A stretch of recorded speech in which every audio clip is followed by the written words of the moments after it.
Hello everyone, welcome to Unacademy's YouTube channel.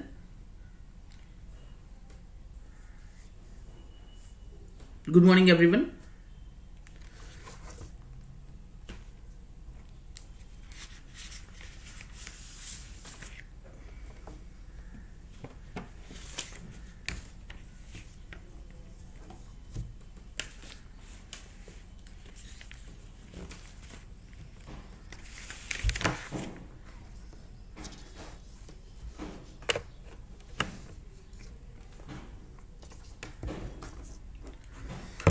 So my name is Ajay Kumar Muchakurthi and I have been taking courses on Unacademy for the past few months, and you can check my profile on Unacademy by searching my name on Unacademy platform, and you can find this particular view.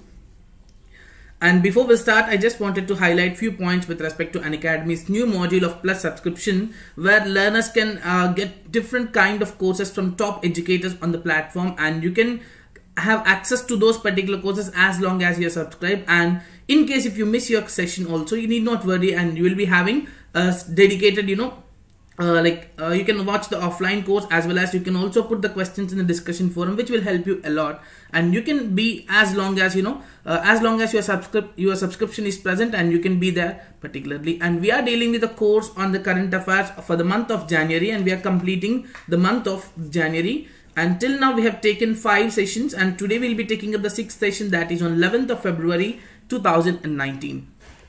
So welcome to this Unacademy, and today I would like to tell you about the Plus course, which I have already done. And yes, I am taking up 3 courses on Unacademy Plus, which includes the government schemes, which will be covering the ministry wise. So I will be covering the current ministry wise government schemes, and I'm taking up a course on governance and social justice, where we'll be discussing about the functioning of a government, and what are the various weaker sections we have, and what are the steps taken up by the government for the promotion of those particular sections. And the other one is about the science and technology.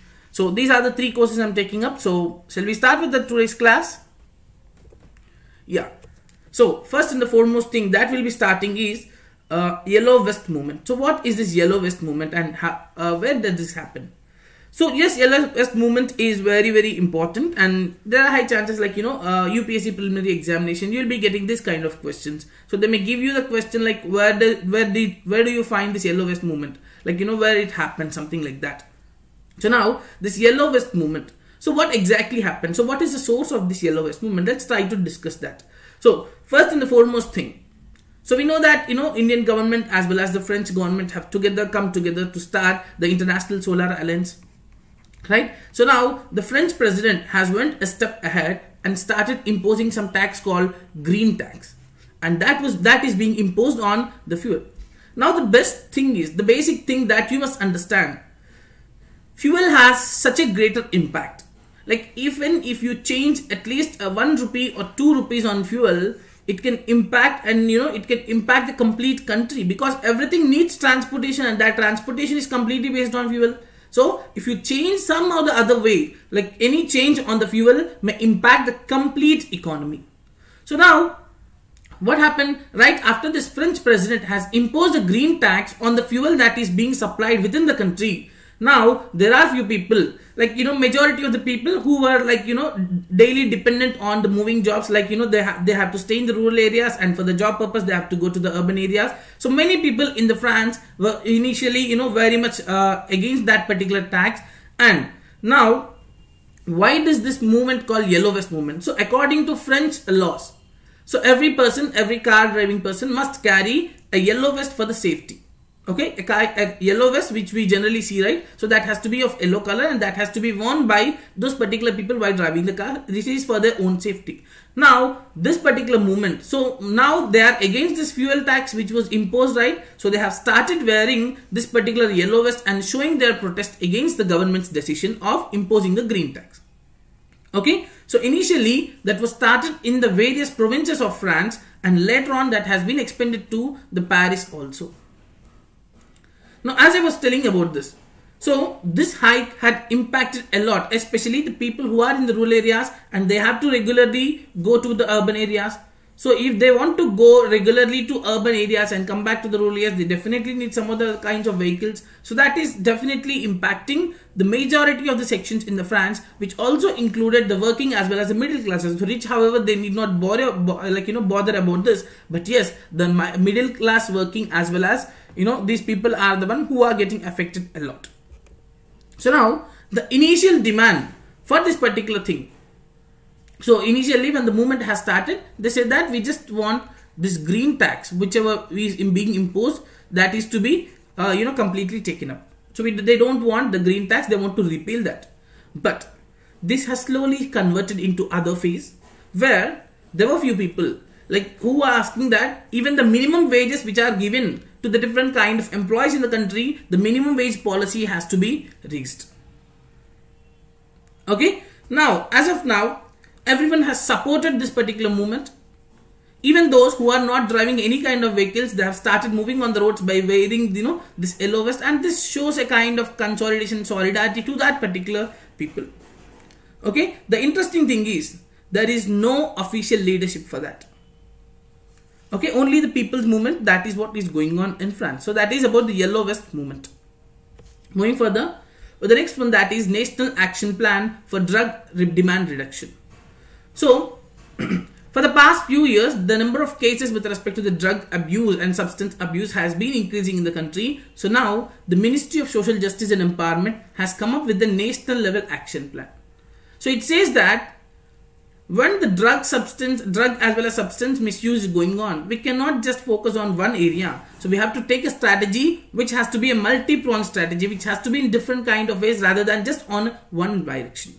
So what they have done is, they have taken up 3 areas, where first and the foremost thing is that they will be educating about the misuses of these drugs. And after that, if there are any people who are already affected or are already taking up the drugs, so they have to be de-addicted. Right? Once the de-addiction is done, they have to be rehabilitated. So these are the 3 strategies they have taken up. So that is why I said it as a multi-pronged strategy. Okay? They'll create them. They will create some kind of education about that. They will create awareness, and then they will also counseling, and different kind of things will be taken up, and they will be promoting this in different kind of social media, coordinate with the different kind of agencies. For example, if you are looking towards a sale of some other drugs, banned drugs and others, there are some kind of cases where even pharmacies were selling such kind of drugs. So now through this implementing agencies, government will see that whatever the sale of this kind of drugs is going on, they want to put an end to that. Now, apart from that, apart from creation of the awareness in social media, they also want to involve the celebrities so that they can put some greater engagement there. So they want to put a stop on the they want the celebrities to be involved so that people can get some better awareness. And whatever the national helpline we have with respect to the drug prevention, they want to strengthen that particular national helpline. Different kind of people, generally we often see some kind of areas where some college students are getting affected with this particular drug abuse. So the ministry, with the support of different agencies, will persuade the different kind of people, be it the principals, directors or vice chancellors of some educational institutions, and says that they must see that there shall be no sale of drugs in the areas nearby. Okay, they must ensure that particular aspect also. And moreover, if you want to involve these particular people, it's not just there, but we also want to create and develop some kind of a positive thing right from their particular localities, be it urban local bodies, be it panchayat raj institutions, whatever it is. So these particular people also have to be taken participation actively and promote the ill effects of the drugs. So there will be a steering committee which will be headed by the Secretary of the Ministry of Social Justice and Empowerment, which will have representatives from different kind of ministries such as Ministry of Health, HRD, Women and Child Development, Ministry of Home Affairs, Skill Development. So all these will be working together, and they will see how the various activities are being taken up, especially for that particular purpose. This is the National Action Plan. Moving further, the next one, that is Clean Ganga Fund. So if you remember in the last lesson, that is in the session number 5, we have discussed about Namami Gange program, right? So now in this thing, we'll be discussing something about the Clean Ganga Fund. What is this Clean Ganga Fund? So we have seen how the government wants to bring up some kind of activities for the rejuvenation of river Ganga. So now for that particular purpose, they need some or the other kind of funding, right? So they will finance the activities related to this particular river Ganga through the fund that is being collected under the Clean Ganga Fund. And it is not just the funding from the government, but it also involves the people, the private enterprises can also involve in this. Okay, so whatever the activities we have seen yesterday, so they look after, in the last session, like in the lesson number 5, we have seen where different kind of activities such as, setting up the filters, waste treatment plants, biodiversity conservation. We have seen different kind of activities, right? So all these will be funded from the fund of Clean Ganga Fund. Okay, now as part of this, they'll make use of technology and many other things. So generally it is the private companies, individuals, private companies, as well as public sector undertakings, all will be taking part in this, and they will look after the financing this particular Clean Ganga Fund. So, and moreover, whoever funds this particular activities under this, they will be given 100% tax exemption, and that will be under the Corporate Social Responsibility Fund in case if that is about the corporate organizations. Okay, now total fund as of now was collected as about 269.12 crores. It is completely from the different kind of organizations, and project worth 203.91 crores has been sanctioned. And why are we discussing about this? Because recently whoever the officials they are present under the National Mission for Clean Ganga and some other partners of that, they also given some personal donations, and you can understand how well this is. Now moving on with the fourth one, that is Global Aviation Summit 2019. So recently it has been concluded on 15th to 16th of January 2019. So that was held in Mumbai, and it is organized by Ministry of Civil Aviation, Airports Authority of India and FICCI. Now, what is the purpose of such a summit? So the main purpose of this summit is that they must understand globally whatever the aviation sector is present. They must see what are the problems that are being faced by the aviation sector. How can they deal with this kind of problems? So this particular Global Aviation Summit will focus on those activities. They want to address the problems that are being faced by the aviation sector. And the theme for the year 2019 is Flying for All, where flying has to be made accountable, or we can say flying must be very much affordable to many people, and especially the next 6 billion. So what exactly does it mean by the next 6 billion? Yes, we'll look into that. So the topmost enterprises, the topmost companies, or the topmost CEOs of the various global aviation companies will be attending this, and they will understand what are the various technologies that are present, and let's make use of these technologies in the development of the aviation sector. And here comes the situation of India, where India's growth of the domestic aviation sector is highest in the world, where it is increasing at a percent of 20% every year. You can understand how well India is growing in the aviation sector. And according to the data of the International Air Transport Association, India is said to become the third largest aviation market in the next decade, and you can understand how well India's market of civil aviation is going on. So civil aviation is one of the booming sector for India, and by the next decade India will become the third largest country with a greater people accessibility. And yes, making this as a venue, the Ministry of Civil Aviation has unveiled a Vision 2040 document. Now what is this Vision 2040 document?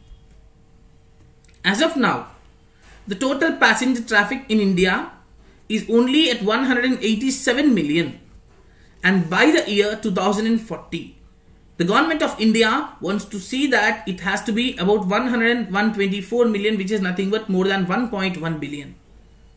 They want to see it to be more than 1.1 billion by the year 2040. And how can we make it? Now, if we keep on, looking into the present trends, for example, in the year 2018-19, we have some technologies and we are making the process much simpler. But can you guarantee, but by the year 2040, these technologies will not become old? No one can guarantee that, isn't it? So now, we have to deal with this. So, we have to bring up the different kind of technologies. For example, as of now, we have seen different kind of technologies such as artificial intelligence, blockchain. So we shall make use of all these things and make the process of authentication of a person, or making the process much simpler for the person to travel from one place to other place. Like ease of travel has to be done. So that is the main objective. And it is estimating that India is estimating that we need at least 200 airports. We need at least 200 airports. And how many do we have now? Can anyone tell me how many airports do we have now? I mean, here when I ask how many, it means functional airports.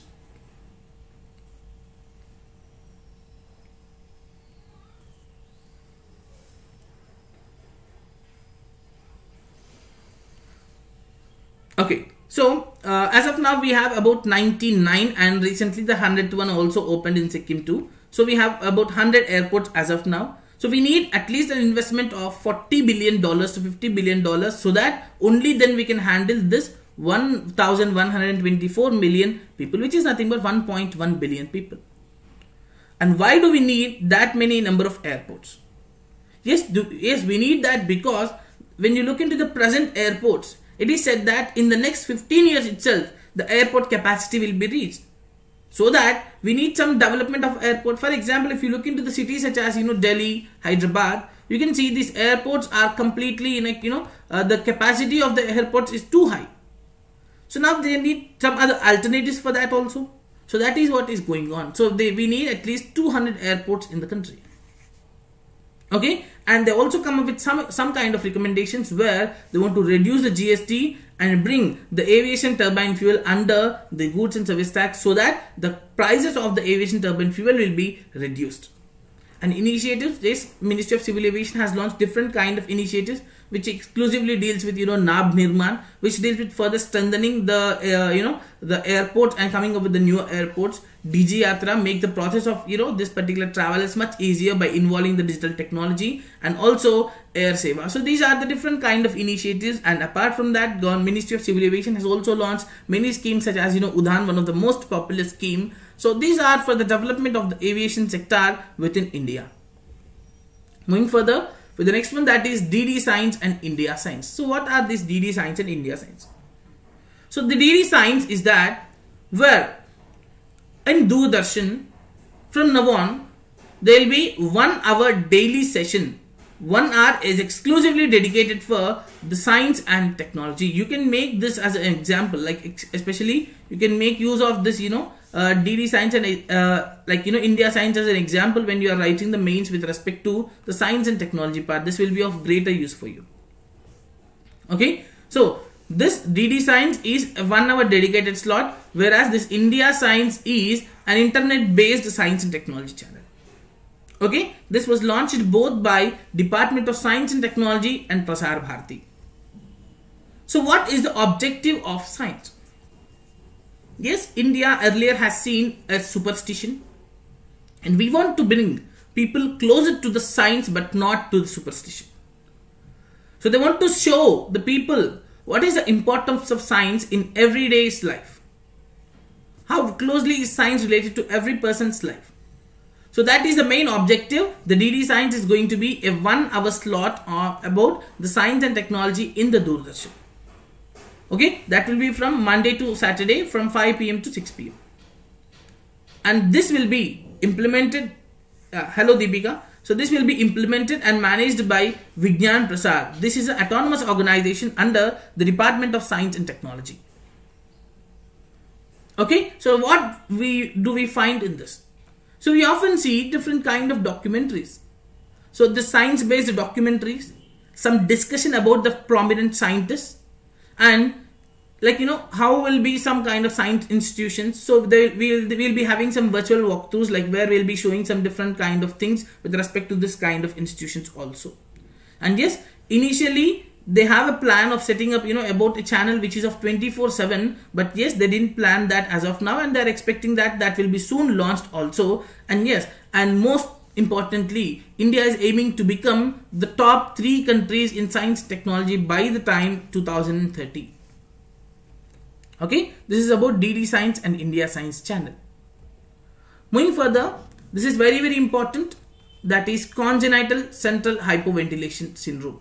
Now, what exactly is this congenital central hypoventilation syndrome? So, this is also called as Ondine's curse. Also called as Ondine's curse.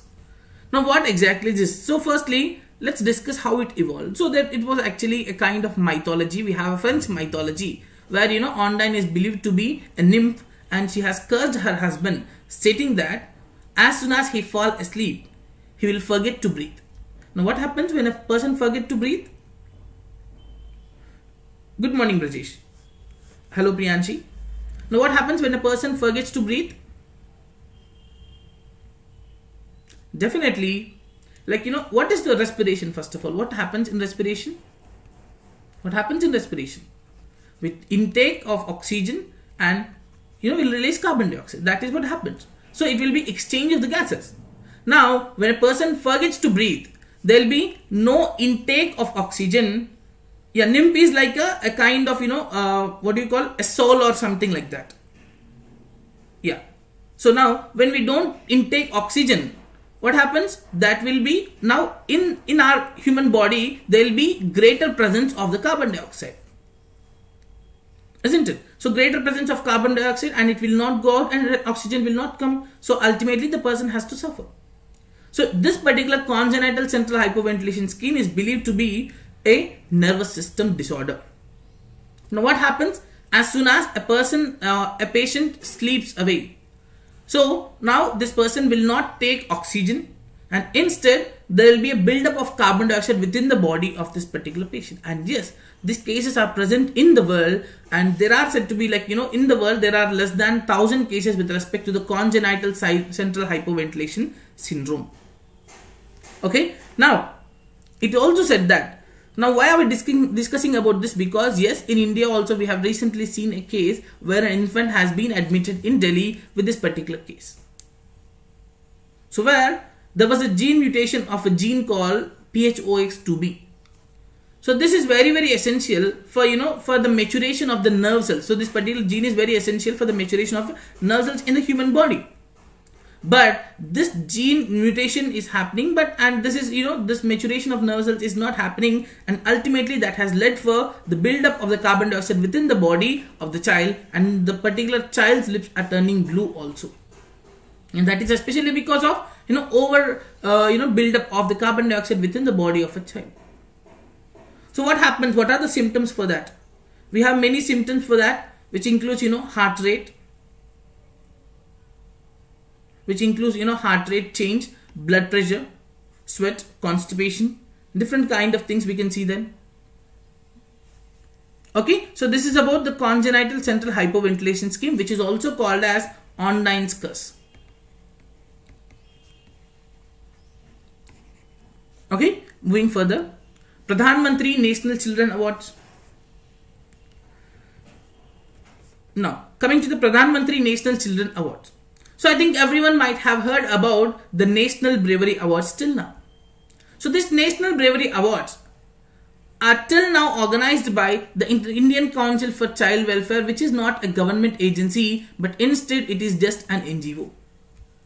Now what this Indian Council for Child Welfare used to do is, it used to receive the applications every year for giving away the National Bravery Awards from different kind of things. For example, the local governments used to send the nominations for this. The district authorities used to send it. So different kind of people used to send the nominations to the Indian Council for Child Welfare for the National Bravery Awards. And moreover, when they used to send that, the government was ready and they were supporting and encouraging these particular winners. Now what happens? So when the government support is there, definitely there might be involvement of the financial activities. So as the government is recognizing this National Bravery Awards, a bill has been filed, especially against this particular support of the government, saying that how can government give funding for those particular awards which are being given by an NGO. Now what happens ultimately? They have stopped it, government disassociated with this particular organization, and we already have something called National Awards for Children. Okay, so this National Awards for Children has been revamped as Pradhan Mantri National Children Awards, and in this they have also included bravery. So till now, the bravery was not a part of this national, National Children Awards, but they have included the bravery also in this particular area. So few days ago, we have seen about 26 names have been chosen, and they have also given the particular award during the Republic Day celebrations too. So now, who will be given this kind of awards? Those people who have some greater talent with respect to the innovation, sports, culture, whatnot, many different kind of areas. Okay, now coming to this National Children Awards, there are two categories. They are Bal Shakti Puraskar and Bal Kalyan Puraskar. So Bal Shakti Puraskar will be given to the children directly, that is the individuals, and in the next area, that is Bal Kalyan Puraskar. This can also be given to those institutions or children, people who are working for the welfare and development of the children also.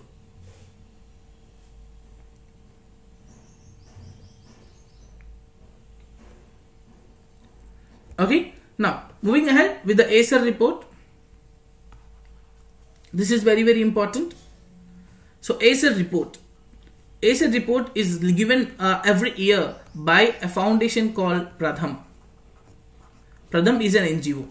Okay, so they release this Acer report every year, and yes, this has been a greater report, like where we used to trust and we used to have a greater dependency on this Acer report, and they give it most importantly too. Now, they have been giving up this particular report since 2006.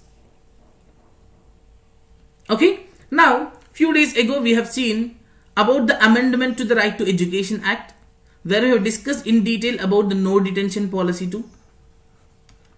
Right? So one thing we have identified, the issue with the no detention policy is that the quality of education has reduced.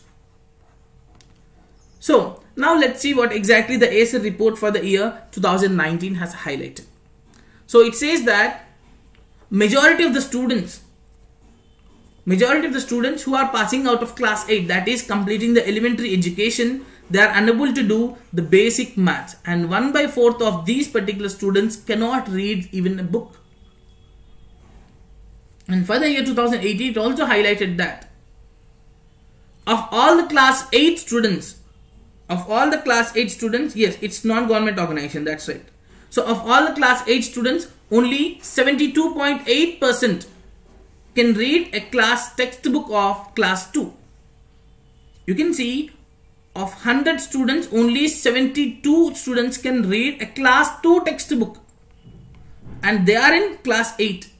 They are in class 8 and they are able to read only 72 people were able to read class 2 out of 100. So the standard of education is reducing. Earlier, in the year 2008, this number used to be 84.8, and in 2014 this used to be 74.6, and it is coming down.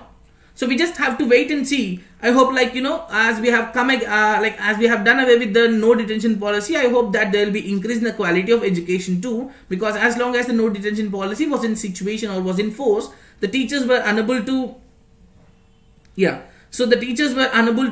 provide the quality education, nor the students were not very much interested, because whether they read or not, however they are promoting, and why do they have to read? So that was the drawback of the no detention policy, and we just have to wait and see about how the quality of education will be improved in the coming years, as we have done away with this no detention policy. And yes, so the division of numbers is one of the basic thing which this particular students will be aware of. Okay, now this particular students, of class 8 students, only 43.9 students can divide a 3-digit number by a single digit number. For example, if I have given a number called 246 divided by 2, so only 44% students were able to do it. And what about the other people? Only 44% were able to do the basic math, which is a division of 3-digit number by a 1 digit, not even a double-digit number. Only not even half of the people. So this is the quality of education that is happening in India. And yes, when you look to the class 5 students, 72% cannot do any division at all. Class 3 cannot do, 70% of the students cannot do subtraction. Maths is a basic thing which shows the capability of a person. Now when they are unable to do the basic maths, they were unable to do the basic subtraction, they were unable to do the basic division, and how can we expect these people to be considered as illiterates? And we just have to change the definition even for our literacy also. Now what we do is, any person who can put a signature, even they are considered as literates. But that, I don't think that shall be the best way to recognize the literacy of a person. Isn't it? Now, going ahead with the statistics. Now, of the class 5 students, less than 28% of the students can do the maths. So there is a small increase. Earlier that used to be 24.9, and there is a bit increase in this particular aspect of people doing the basic maths. And then when you look to the states particularly, especially when you talk about the class 5 students in the states, Kerala has topped the list in class 5 with respect to the reading levels, where earlier there was 69.4, which has increased now to 77.5. That of the all students in the Kerala state, class 5 students, 77.5% were able to read particularly. And the government schools in UP, they have increased and they have improved, like they have shown an improvement of 11.9%. Okay, when you compare the girls and boys also, yes, there are some issues where if you look into the national average, only 44% of the girls could do some division problems, but boys can do 50% of the boys can do. And yes, there are some states where girls are doing much better than the boys also. Okay, so these are the various points that were highlighted by the annual status on education report. Moving ahead with the next event, or we can say a tradition, which is called as Kichu Haisodu. So this is in the state of Karnataka. So there are a few districts in the state of Karnataka which will follow this particular tradition. So what exactly they do? So they will decorate, the farmers, whoever is present there, there will be some cows and bulls, right? So they will be decorating them. They will paint the horns of that particular bulls and cows, tie the balloons and decorate in such a way that, and once they decorate them, so they tie with a rope and they carry that, and there will be a hay. So that hay will be burning on a line, and they will make these bulls and cows, along with that they will be running and make them jump over that particular hay. So I'll be showing you the picture. You can see here, right? So this is the hay, like this is the hay. They'll be made to jump over this particular thing while they are running. So this is the tradition called Kichu Haisodu.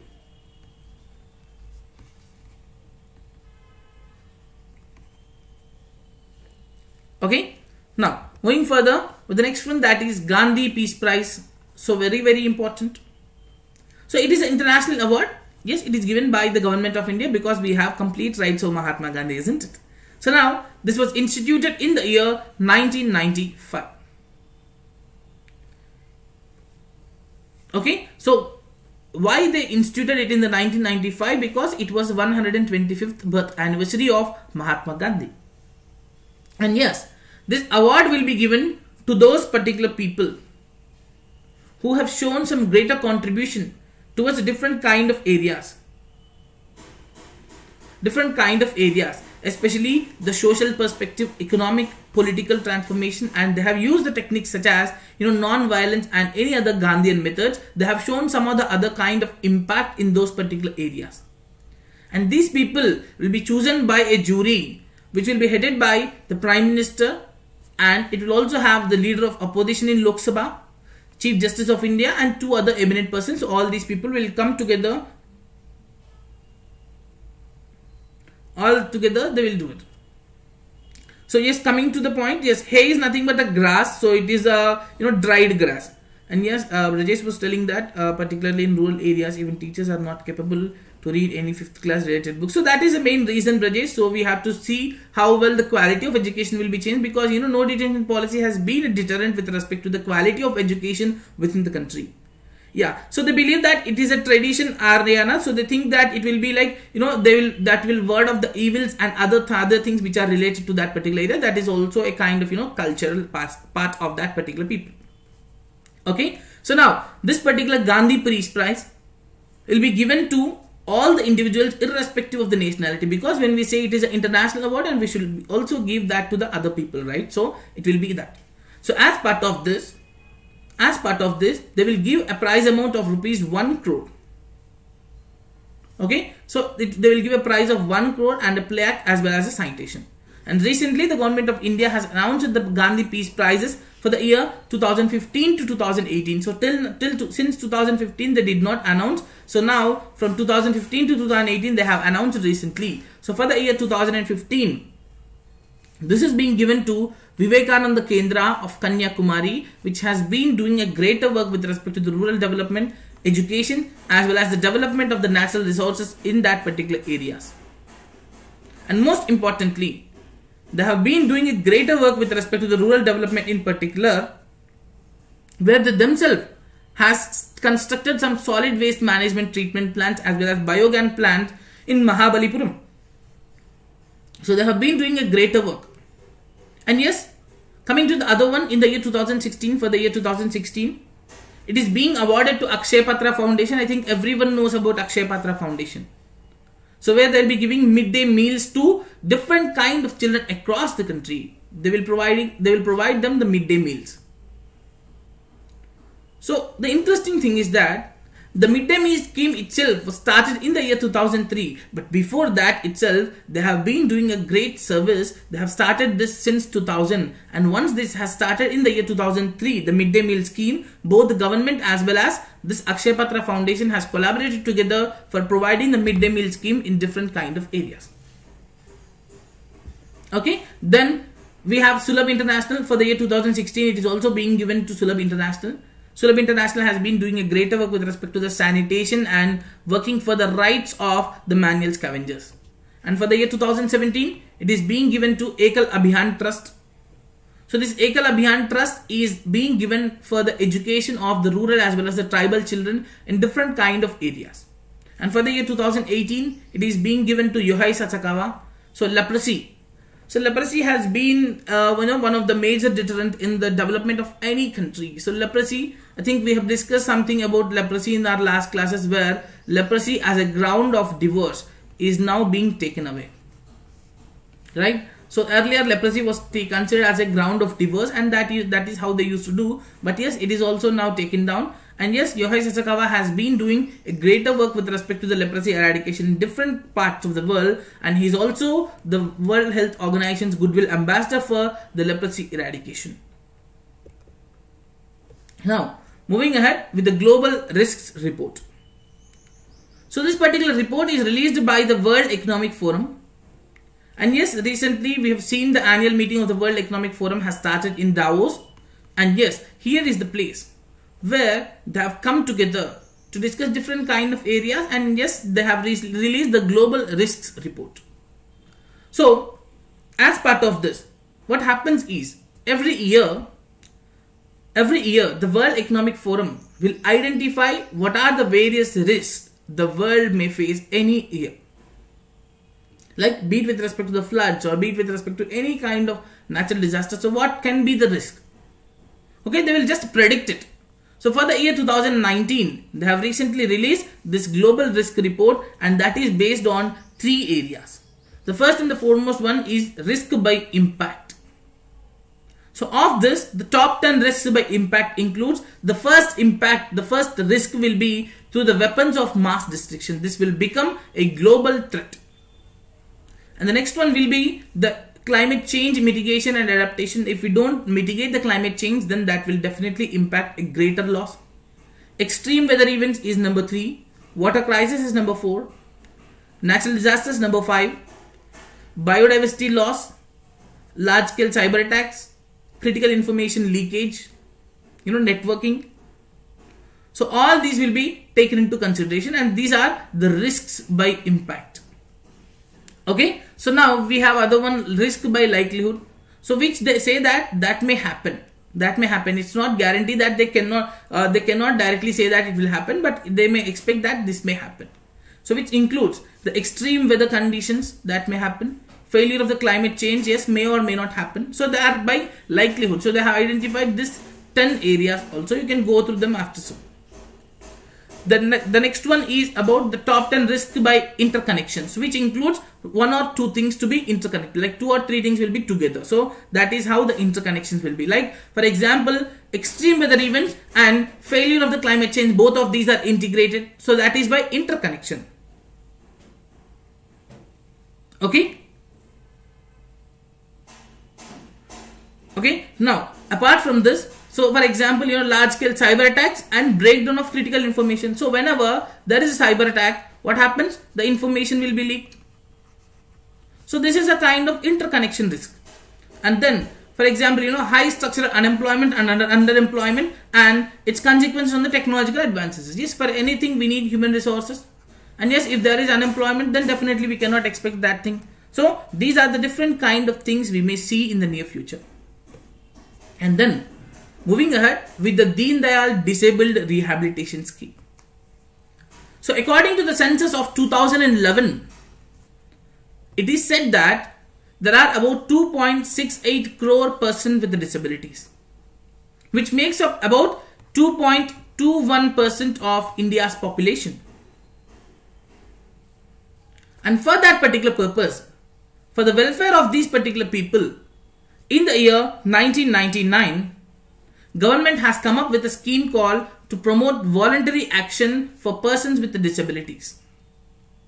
And later on, many changes were done to this particular scheme, was revised in 2003 and named as Deen Dayal Rehabilitation Scheme, Deen Dayal Disabled Rehabilitation Scheme. So which will be under the Ministry of Social Justice and Empowerment. And what is the objective of this? What is the objective of this? So earlier we have seen, like that was the situation, like some 10 to 15 years ago. Can anyone find, like at any government office, can anyone find this kind of slope platform earlier, like about 10 to 15 years ago? Apart from the steps, is there any kind of slope platform?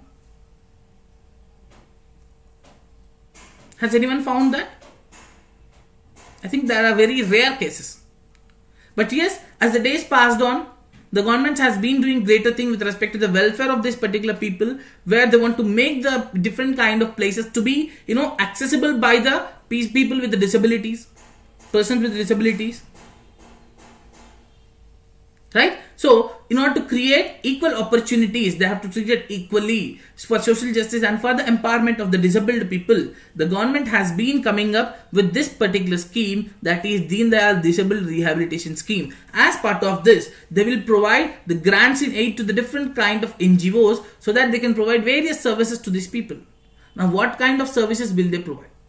Like, some special schools, especially for educating them, vocational training centers, any kind of other ways where where we can bring up different kind of things for the welfare of these particular people.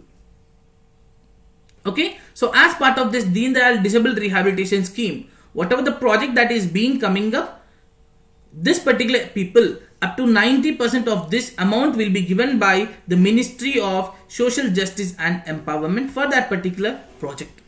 So this is about Deen Dayal Disabled Rehabilitation Scheme. Now, moving ahead with the Unnati program, which is very, very important with respect to the space technology again. So what exactly is this Unnati program? Unnati stands for Uni-Space Nanotechnology Assembly and Training. So nanotechnology is one of the developing field with respect to the space area, where they have been utilizing the different kind of nano satellites for various purposes. And yes, this Unnati's program is about the nano satellite development, which the ISRO will be giving a capacity building training. And to whom will they give? So that will be given to different kind of countries.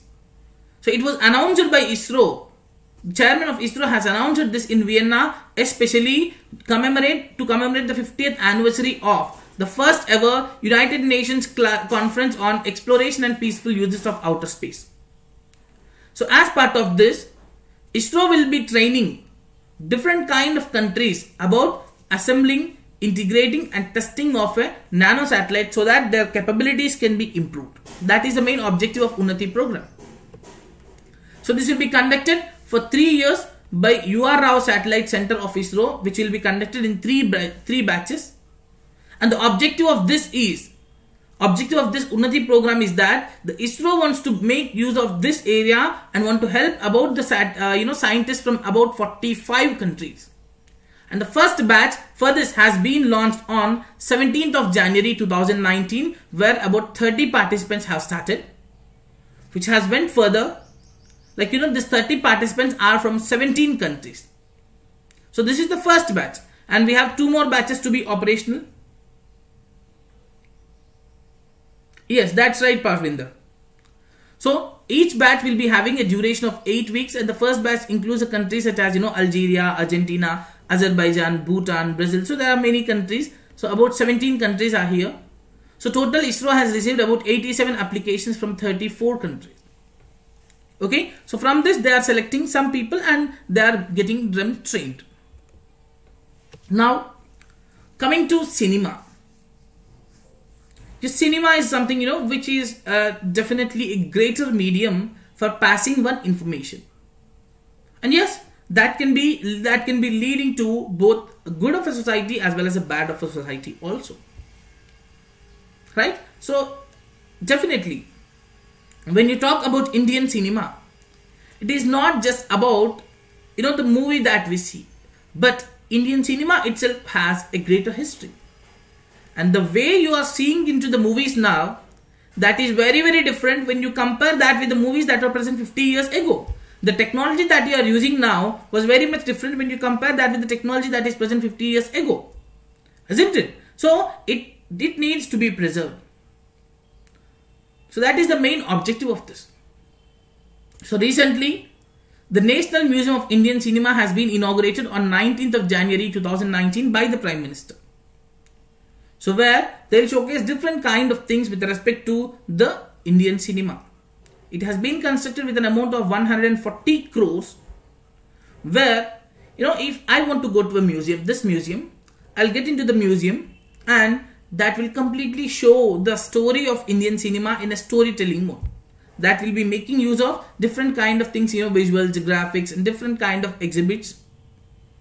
So it will be having 2 buildings. One is the new museum building which was constructed, and the other one is Gulshan Mahal. Okay, Gulshan Mahal is actually a archaeological survey of India heritage structure, but this was revised and this was restored especially for the National Museum of Indian Cinema project.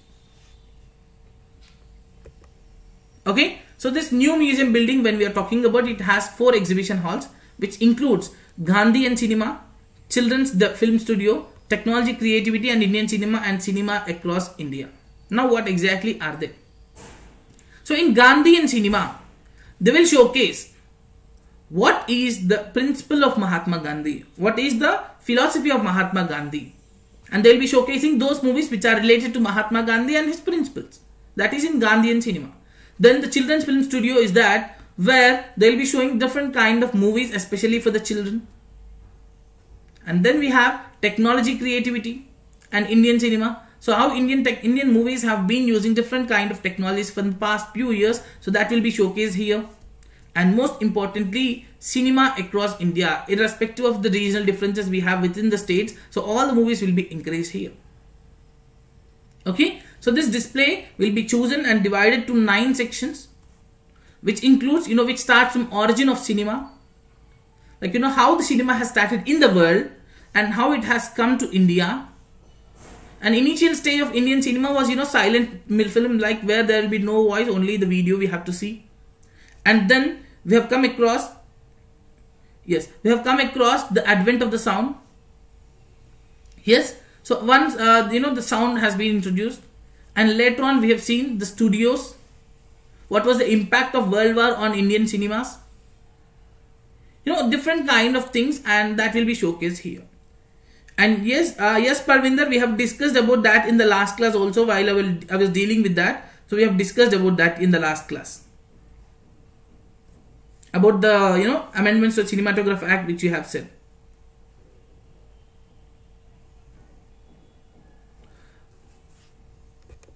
Okay, so now moving ahead with the next one, that is Task Force on Space Technology in Border Management. So yes, India has a greater history and India has a greater capability with respect to the technology, where we have been using technology for different kind of purpose, especially the satellites and space technology. So now, Ministry of Home Affairs, what it has done is it has appointed a task force, And the main objective that was given to the task force is that they want to identify those areas for the use of space technology in the border management. That is the main objective of this. Okay, so this will be headed by the Joint Secretary of the Border Management, and they want to make use of the space technology for different kind of things, which starts from development of the islands, security of the borders, navigation and communication purpose, right? So border infrastructure, GIS. So all these will be especially using here. Now what it has said is, this task force has said that we shall make use of 3 areas. One is, we shall come up with 3 types of plans.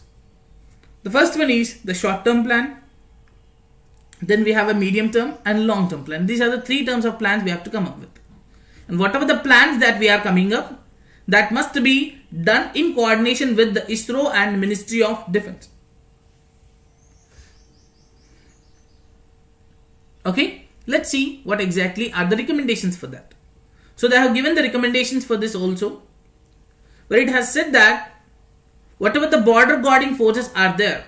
So when you want to make use of the technology, and if the border guarding forces don't have that particular technology, that will be of no use, right? So the border guarding forces, whatever is present, they must be enhanced. The capacity building of these particular forces has to be done, and the border infrastructure has to be developed.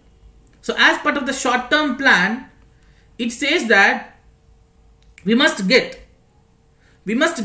the high resolution imagery and hiring of bandwidth for the communication. So here it means that it wants to get some whatever the satellite is doing on, like if it will be taking the pictures and other things, so that has to be of high resolution imagery, right? So it must come up with such a kind of equipment which must be of greater use for identifying any kind of movements in the borders, and moreover the higher bandwidth for the better communications. And as part of the midterm, it said that ISRO has to launch a satellite which has to be used only for the purpose of Ministry of Home Affairs. So this class is supposed to be happen for 1 hour, Priyanshi.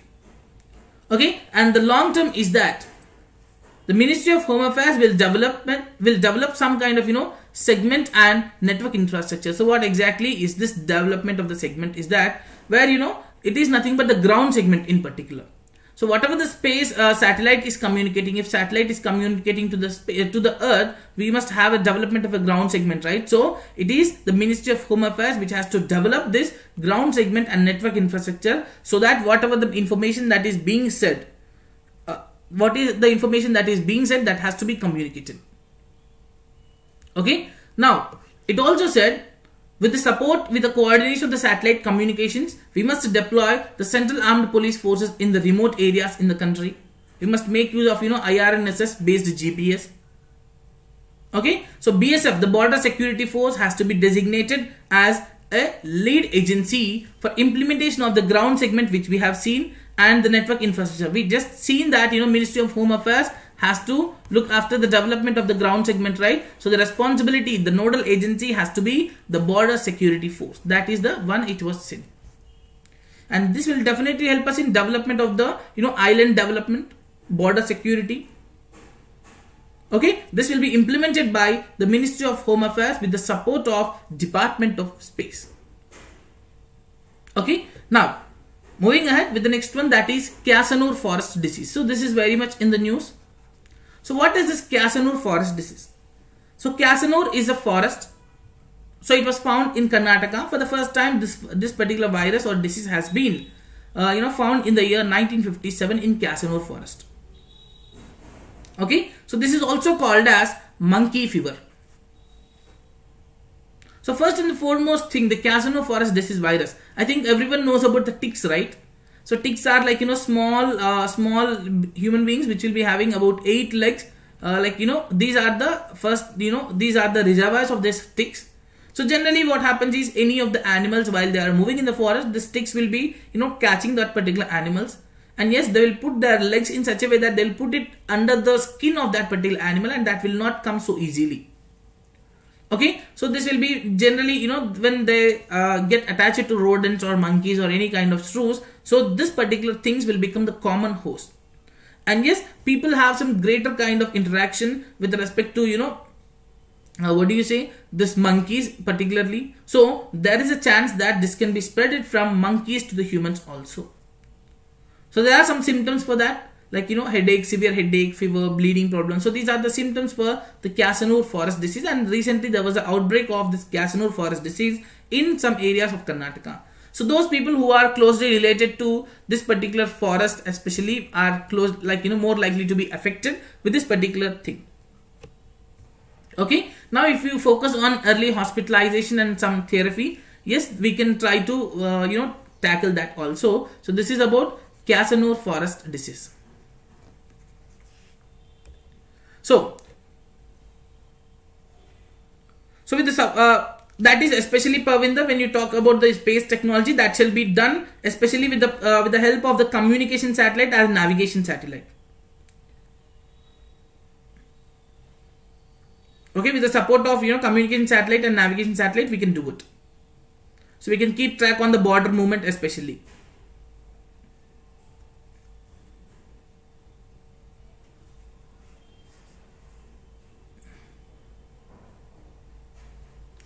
Okay, so now that's all for today. Thank you so much, and you can also check these courses which are present on my Unacademy profile. You can go through this particular link, and also you can go to the Unacademy learning app. You have to download that, and you can check my name as you have shown, and I've shown you in the first slide itself. And yes, so do check the Plus subscription of Unacademy module, which is definitely a greater help for most of you. So that's all for today. Thank you so much.